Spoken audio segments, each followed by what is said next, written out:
Assalamualaikum warahmatullahi wabarakatuh. Perkenalkan, saya Sri Kauri SEMSI, dosen tetap Program Studi Perpajakan Universitas AKI Semarang.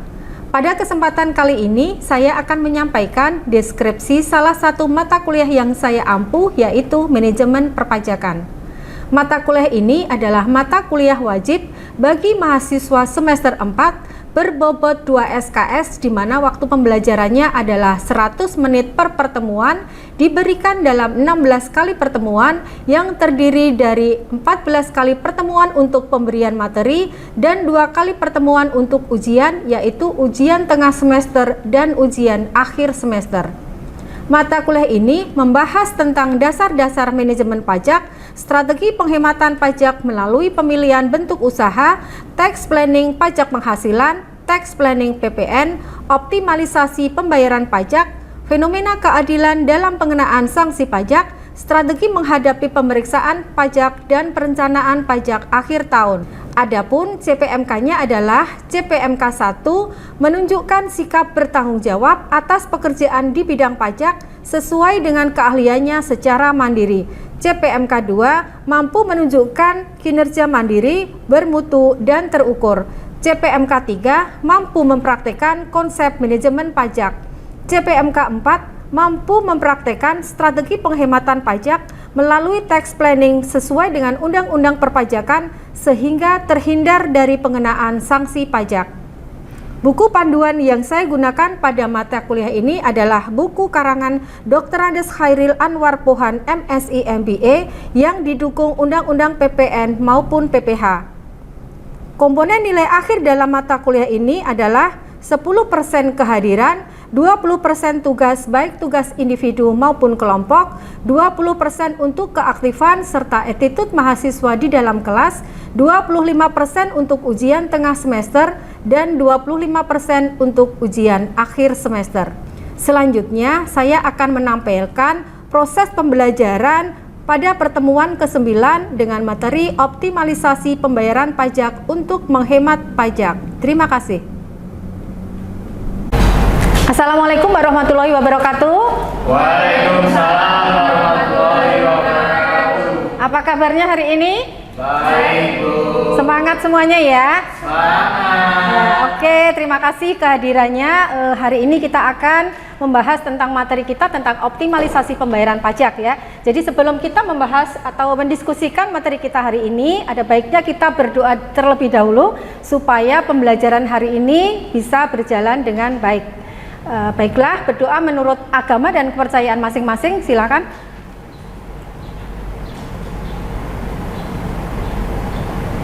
Berdoa selesai. Nah, untuk selanjutnya, sebelum kita membahas lebih lanjut, seperti biasa kalian silakan melakukan presensi ya. Ambil HP-nya masing-masing, presensi di Sista.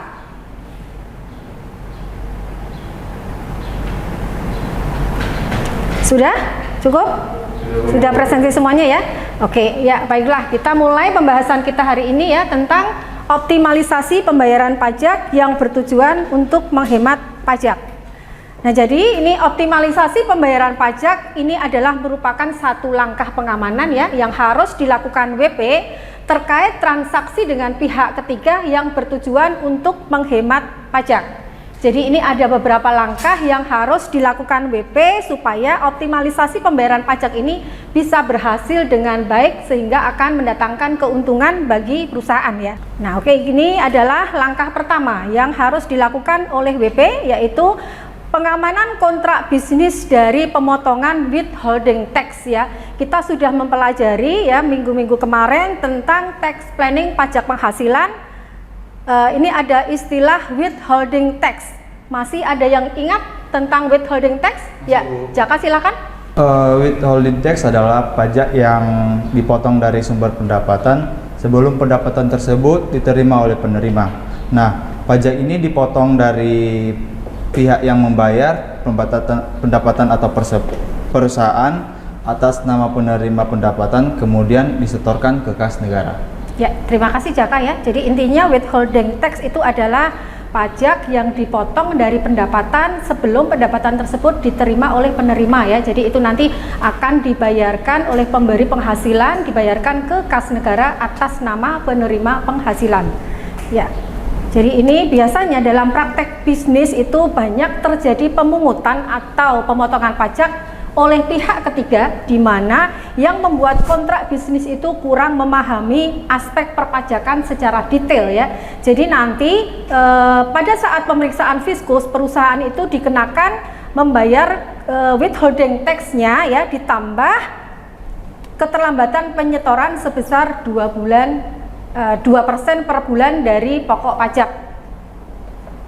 Jadi kalau seperti ini kan sayang ya. Jadi kita harus berhati-hati mengenai kontrak bisnis ya yang dilakukan antara pihak-pihak yang berkepentingan. Jadi aspek pajaknya harus diperhatikan supaya tidak terjadi sanksi pajak ya.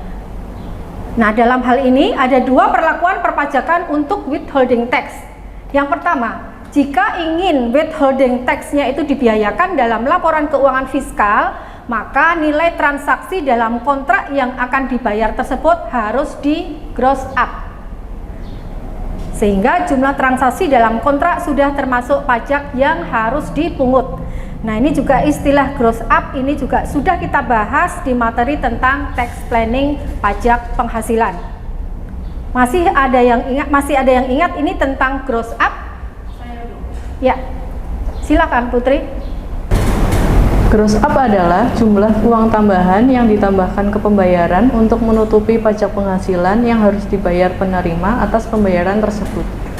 Ya, oke, terima kasih Putri ya. Jadi intinya gross up itu adalah jumlah uang yang ditambahkan ke pembayaran untuk menutupi pajak penghasilan yang harus dibayar oleh penerima. Jadi nanti penerima akan menerima pendapatan tersebut itu sudah bersih ya, karena memang sudah di gross up atau ditambah uangnya. Jadi di sini ya, yang kedua, jika perusahaan membayarkan withholding tax tidak boleh dibebankan sebagai biaya oleh perusahaan ya, karena ini tidak di gross up berdasarkan pasal 9 Undang-Undang PPh ya, pasal 9 ayat 1 huruf H, bahwa pajak penghasilan itu merupakan pengeluaran yang dikecualikan, tidak boleh dibiayakan di laporan keuangan fiskal. Jadi nanti saya kembali, kalau di gross up berarti nanti diperbolehkan ya, dibiayakan. Kalau tidak di gross up, kalau mengeluarkan lagi berarti nanti tidak boleh dianggap sebagai biaya di laporan keuangan fiskal. Nah, ini contohnya ini PT X menyewa lahan dari Pak Adi, harganya 180 juta untuk 4 tahun. Ini ada pajak sewa tanah dan bangunan berupa PPh final 10%. Yaitu kalau 180 juta berarti 10%-nya adalah 18 juta. Dalam keadaan ini Pak Adi tidak mau dipotong pajak, jadi artinya Pak Adi akan menerima 180 juta bersih tanpa potongan ya. Nah, di ini ada dua opsi ya. Opsi tentang biaya PPh finalnya apakah di gross up atau tidak. Nah, kalau yang opsi 1 tidak di gross up, jadi perusahaan yang menanggung pajaknya, jika PPh final sebesar 10% atau 18 juta tersebut dibayar oleh perusahaan, maka perusahaan tersebut tidak boleh membebankan pajak tersebut ya sebagai biaya. Jadi perusahaan akan mengeluarkan 180 juta ditambah 10% PPh final adalah 18 juta, jadi perusahaan mengeluarkan totalnya adalah 198 juta ya, karena kan Pak Adi tadi nggak mau dipotong ya. Jadi ini perusahaan mengambil sikap untuk menggross up. Nah, kemudian yang opsi kedua ini di gross up. Jadi perusahaan menghitung nilai gross up Pak Adi ya. Jadi Pak Adi tetap menerima 180 juta, tetapi jumlahnya dicatat perusahaan ya, termasuk pajak. Jadi rumus gross up, jadi nilai gross up itu adalah seperti ini ya, 100 per 90 kali 180 juta, hasilnya 200 juta. Nah, kalau yang sebelah kiri dan sebelah kanan, kalau dibandingkan itu lebih besar mana pengeluarannya? Yang 200 juta ya. Cuma nanti di laporan keuangan fiskal ini kita lebih menguntungkan yang pengeluaran 200 juta. Kalau kita lihat seperti ini, sepertinya 198 itu lebih kecil 2 juta dibanding 200 juta ya. Nah, kita lihat ilustrasinya tuh di sini ya. Pajak penghasilan atau PPh badan bisa dikurangi karena biaya sewa dicatat penuh. Jadi intinya 200 juta ini semuanya boleh dibiayakan di laporan keuangan fiskal. Jadi penghematan pajaknya adalah tarif PPh badan 22%, pajaknya dari 200 juta adalah 20 juta. Jadi 4.400.000. Kalau tidak di gross up, pengeluaran perusahaan untuk pajak 18 juta ya, ini tadi yang tidak di gross up. Kemudian kalau pengeluaran untuk pajak kalau di gross up, penghematannya 4.400.000 sehingga 20 juta dikurangi 4.400.000 menjadi 15.600. Jadi ini sudah ada penghematan pajak dengan cara di gross up sebesar 2.400.000. Kita lanjut ke yang langkah kedua, yaitu optimalisasi pengkreditan PPh yang sudah dibayar. Jadi kredit pajak itu adalah pembayaran pajak yang dibayar oleh WP sendiri ya, wajib pajak sendiri, setelah ditambah dengan pajak yang dipotong atau dipungut oleh pihak lain yang sifatnya tidak final ya. Tadi PPh pasal 22, PPh pasal 23 seperti itu ya. Kredit pajak ini bisa berupa PPh pasal 21, pasal 22, pasal 23, pasal 24 ini yang dipotong di luar negeri, dan juga PPh atas pengalihan tanah bangunan bagi perusahaan yang tidak bergerak di bidang real estate. Nah, kalau yang dibayar oleh WP sendiri adalah angsuran PPh pasal 25 ya. Nah, ini adalah contohnya, contoh perhitungannya mengoptimalkan kredit pajak atau pajak penghasilan yang sudah dibayar oleh WP ya. Jadi contohnya pajak yang penghasilan terutang itu totalnya di sini 80 juta. Kredit pajaknya berupa PPh 21, 22, 23, 24, 25. Jumlahnya kredit pajak adalah 45 juta ya. Jadi penghasilan yang harus dibayar, pajak penghasilan yang harus dibayar 80 juta dikurangi total kredit pajaknya itu 35 juta. Jadi seperti ini ya, mengoptimalkan pajak penghasilan yang sudah dibayar. Nah, sekarang optimalisasi kredit pajak itu bisa dilakukan apabila seperti apa? Jika administrasi perusahaan itu bisa berjalan dengan baik ya, berjalan dengan baik. Kemudian bukti potong harus segera dimintakan dari pihak ketiga yang melakukan pembayaran kredit pajak tersebut ya, kredit pajak dalam negeri tersebut ya, agar tidak terlupa. Nah, untuk administrasi perpajakan saat ini yang sudah dijalankan ya, sudah dibuat oleh Dirjen Pajak, sudah membuat aplikasi Kortek ya. Jadi bukti potong itu bisa diunduh tanpa kita harus meminta ke yang mengeluarkan pajak tersebut atau yang membayarkan pajak tersebut ya. Nanti di aplikasi Kortek WP sudah bisa langsung mengunduh. Jadi otomatis masuk ke akun Korteknya perusahaan ya. Jadi sekarang sudah lebih simple tanpa harus meminta fisiknya. Ini langkah ketiga adalah pengajuan permohonan penurunan angsuran PPh pasal 25. Jadi pengajuan penurunan angsuran PPh pasal 25 ini dilakukan WP jika perusahaan mengalami penurunan omset sehingga laba juga menurun. Nah, kalau penurunan omset otomatis pajak penghasilannya juga turun ya. Jika perusahaan mengangsur PPh 25 seperti tahun sebelumnya ya, dikhawatirkan nanti di akhir tahun akan mengalami kelebihan pajak yang berpotensi adanya pemeriksaan pajak ya. Sudah pasti kalau ngangsur kita seperti tahun-tahun sebelumnya padahal di tahun tersebut omset itu menurun ya, otomatis pajaknya tahunannya juga menurun. Kalau kita membayarkan PPh pasal 25 seperti hitungan dari tahun sebelumnya, nah nanti potensinya akan terjadi lebih bayar. Nah, strategi ini harus dilakukan WP adalah jangan sampai penyampaian SPT tersebut membuka peluang untuk diperiksa Fiskus. Jadi WP itu harus bijak ya, menghitung kira-kira nanti kalau misalkan PPh pasal 25-nya tetap dibayarkan ya, kan berarti nanti bisa lebih bayar. Nah, itu kan berpotensi ya membuka peluang nanti laporan kita akan diperiksa oleh Fiskus ya. Nah, ini WP dapat mengajukan permohonan penurunan angsuran PPh 25 secara tertulis ke KPP ya, dengan syarat setelah 3 bulan berjalannya tahun pajak WP bisa menunjukkan bahwa PPh yang akan terutang untuk tahun tersebut kurang dari 75% dari PPh terutang yang menjadi dasar penghitungan PPh pasal 25. Kemudian juga menyertakan perhitungan PPh pasal 25 berdasarkan perkiraan penghasilan yang akan diterima. Nah, ini saya ingatkan lagi, cara menghitung angsuran PPh pasal 25 ini adalah pajak terutang totalnya berapa dikurangi kredit pajak dalam negeri ya. Seperti tadi sudah dicontohkan di slide sebelumnya, pajak terutang yang harus dibayarkan oleh WP itu adalah total pajak terutang berapa, kemudian dikurangi kredit pajak dalam negeri. Kemudian kalau angsuran ya berarti dibagi 12 ya. Sampai di sini ada yang bertanya atau lanjut dulu? Lanjut dulu. Oke, lanjut ya. Lanjut, ini adalah keempat ya. Ini langkah keempat yang harus diambil WP. Ini adalah pengajuan surat keterangan bebas PPh pasal 22 dan juga pasal 23. Nah, ini ada beberapa kriteria yang harus dipenuhi oleh wajib pajak apabila jika mau mengajukan PPh pasal 22 dan 23. Di antaranya WP dalam tahun pajak berjalan dapat membuktikan tidak akan terutang pajak penghasilan. Karena apa? Yang pertama, karena mengalami kerugian fiskal. Karena kalau kerugian itu bisa fiskal, bisa komersial. Kalau rugi komersial belum tentu dia nanti rugi fiskal. Ya, jadi ini kriterianya harus mengalami kerugian fiskal. Kalau mengalami kerugian fiskal otomatis kan tidak ada utang pajak ya. Jadi nanti kalau tetap dipotong, ya buat apa ya kredit pajaknya.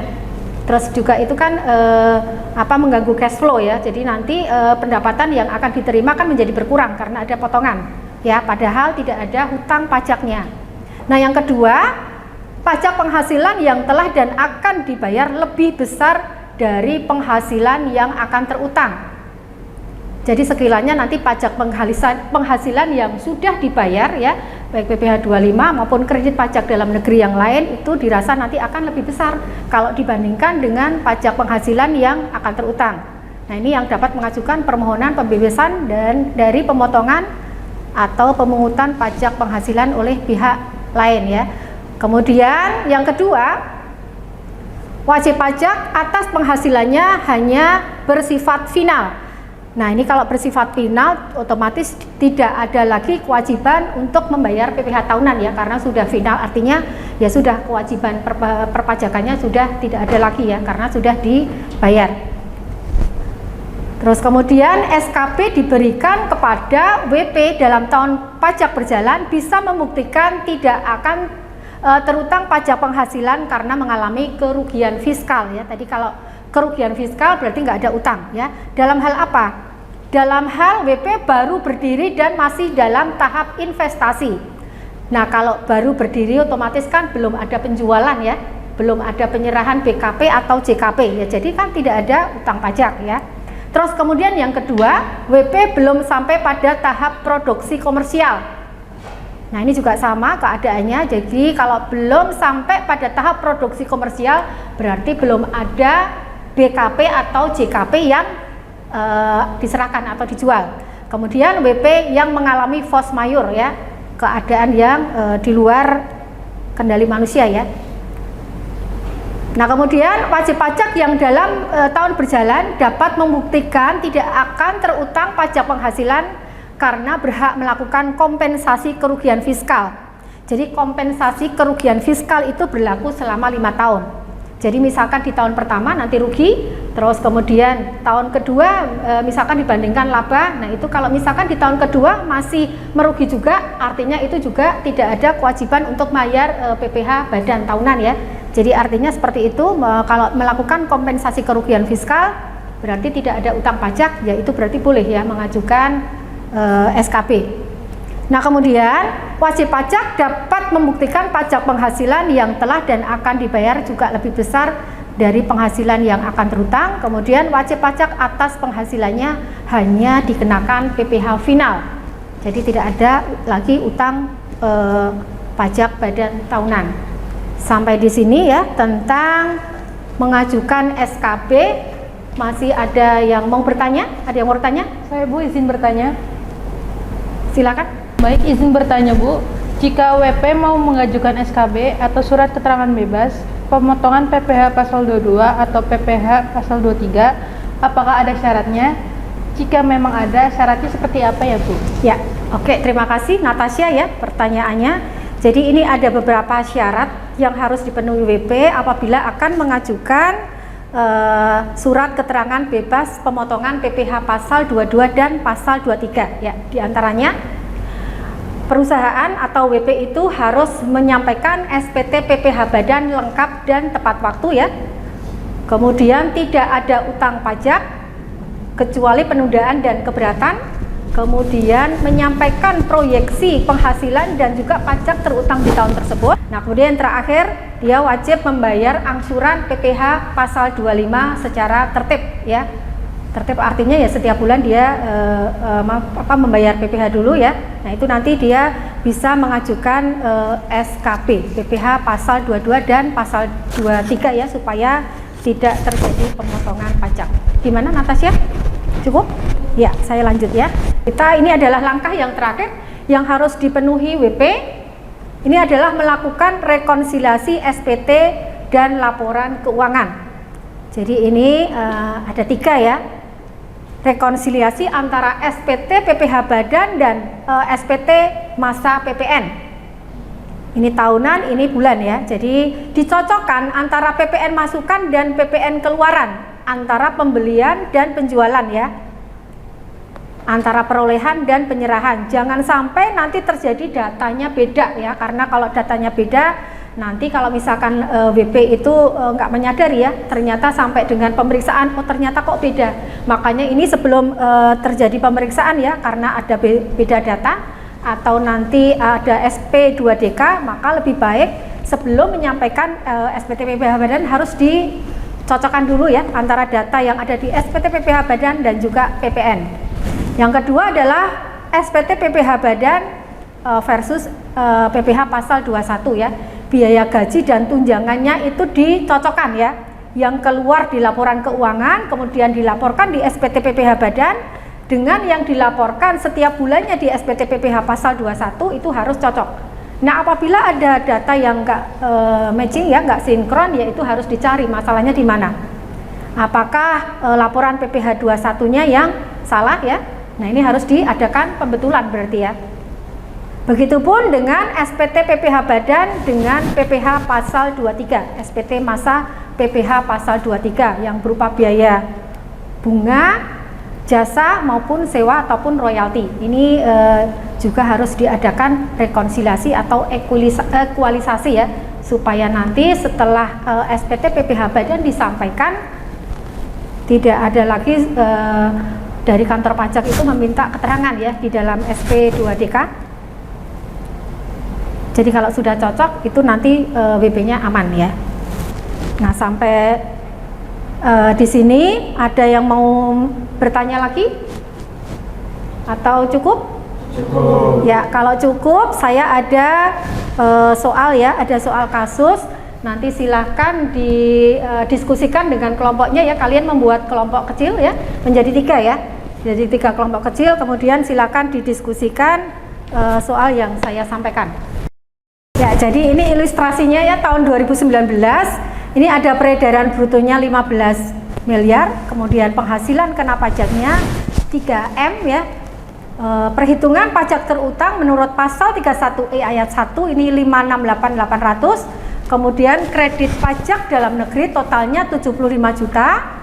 Jadi PPh dibayar sendiri yang menjadi dasar perhitungan angsuran PPh 25 ini adalah 493.800.000. Kemudian PPh yang dibayar sendiri pasal 25-nya adalah 240 juta sehingga terjadi kurang bayar 253.800.000. Nah, ini kemudian untuk menghitung angsuran PPh pasal 25-nya 493.800 dibagi 12 ini adalah 41.150.000.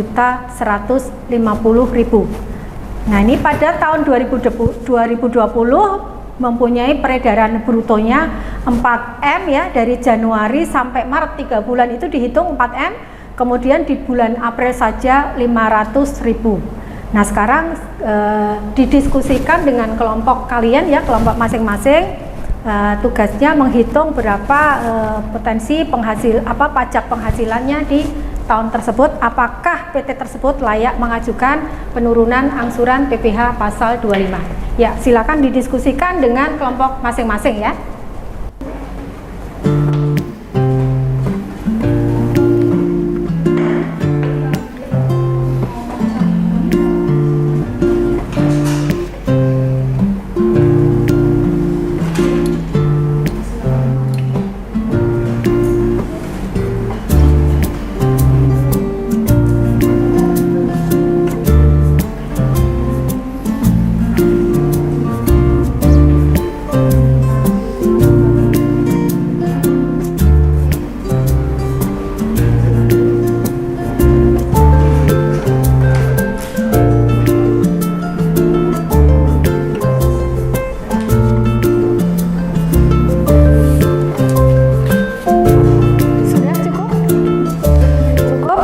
Sudah cukup diskusinya ya?